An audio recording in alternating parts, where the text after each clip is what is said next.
I recently watched The Dark Crystal, and I have to talk about it with somebody because there's some trauma there, and I just got to get it out.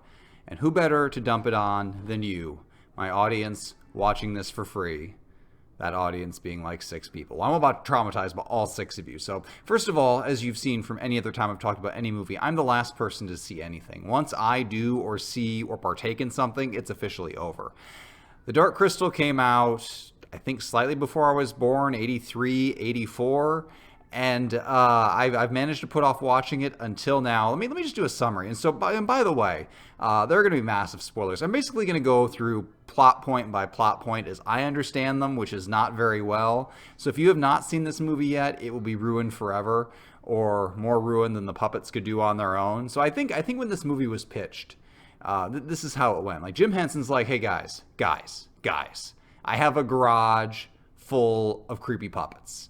And the producer's like, okay. Actually, Jim Henson was the producer. Whoever's above the producer's like, well, what do you want to do with those puppets? And Jim Henson's like, I don't know. I got creepy puppets. That's your problem to figure out. And they just throw these creepy puppets out there to just be weird.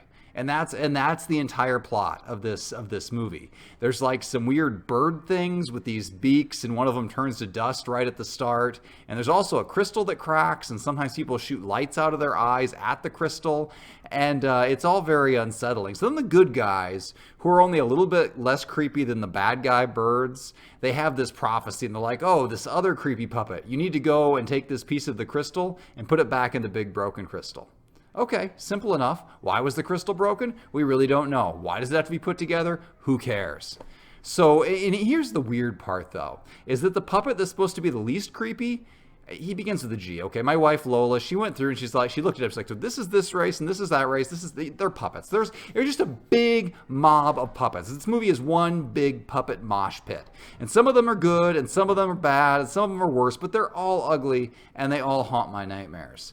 So this good puppet has to go like wandering the countryside. First of all, he's got to go get this piece of the crystal. And when he gets to the place, like, it's not like this crystal was like lost in the bottom of some cavern or something. The crystal shard is just in somebody's house.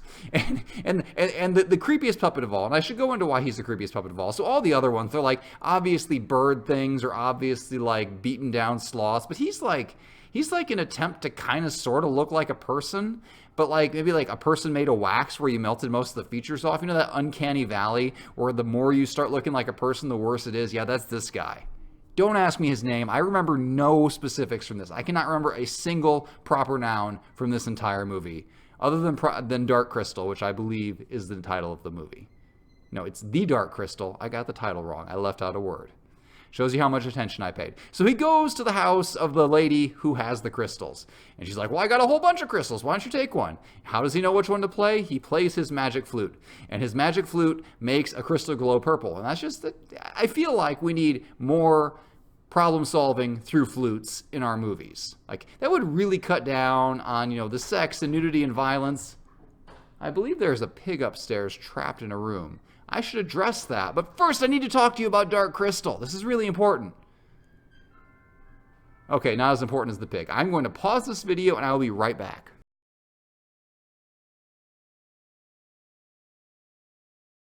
All right, so I rescued the pig. But you don't get that on real movie review sites. I was going to say the penalty... Oh, gracious, I put you down. I was going to say the penalty for getting yourself trapped in a room while I'm making a video is you have to be in the video with me, but it appears Luna would rather die. She has a little bit of an underbite there. You can see her teeth sticking out. It doesn't always show up in pictures, but that's okay. We still love her. I certainly have my share of physical flaws, but one thing I do have is thumbs, which allow me to open the door that she accidentally pushed closed. So score 1 for humans. Take that, pigs. Anyway, puppets. So flute-based problem solving. He's got the right crystal, and then this beetle army storms in. So here's a major point of contention in there. The evil bird puppet things, they're like the leader race of the people, but they're dying. There's like 10 of them left. Like, how can you command a world with 10 people? Well, they've got like 8 of these giant beetle monsters, so that's how they do it. So they send out their giant beetle monsters to trash the house of the lady who's just been sitting on these crystals all this time. But the creepy puppet with the melted face is already gone. And then somehow he meets a girl puppet with a melted face, and she also has wings, which they discover when they jump off a hill or a cliff or something. And her explanation is, well, of course I have wings. I'm a girl.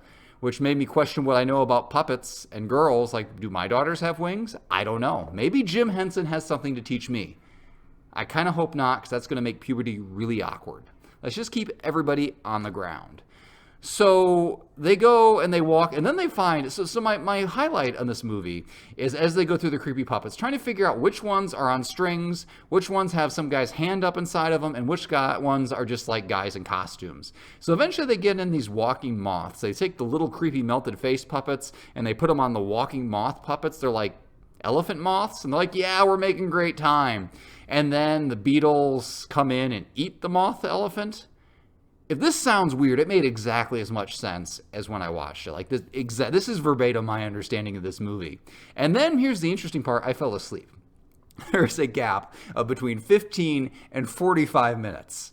And then I woke up, and the shard had been put back in the crystal, and the creepy bird things and the not so creepy sloth monsters from earlier, turns out they were two halves of the same thing. So the 10 of them or the 9 of them that are left merged together to form an even creepier third form, but they're glowing white, so they're supposed to be good. And they're like, oh, you reunited the crystal. We shouldn't have broken it up because it turned us into evil sloths and bird creatures.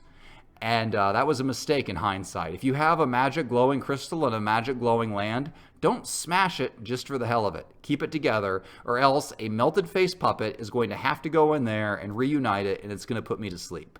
So we watched this for a family movie night. We were going to watch the new Mary Poppins, but Betsy had to go out to a sleepover with the friends. We thought, I'll just pick something else. What about The Dark Crystal? I bet the kids will like that. None of us had ever seen that. The kids did not enjoy that movie. I had the best experience taking a nap during it. Lola took her nap afterwards, which was a mistake. It cut date night very short. But this is my experience with The Dark Crystal. Should you go watch this movie? It depends. Do you like creepy puppets? Do you like naps? Maybe it's your thing. I have to warn you, though, your dreams will be a little unsettling, and those puppets will stick with you forever. Let me tell you, Jim Henson's garage was a house of horrors. You have no idea what was in there. I mean, you do. I just explained it to you in great deal, Evil bird things, weird sloth things, elephant moths, beetle monsters. That's the whole rundown, plus the melted face wax puppet.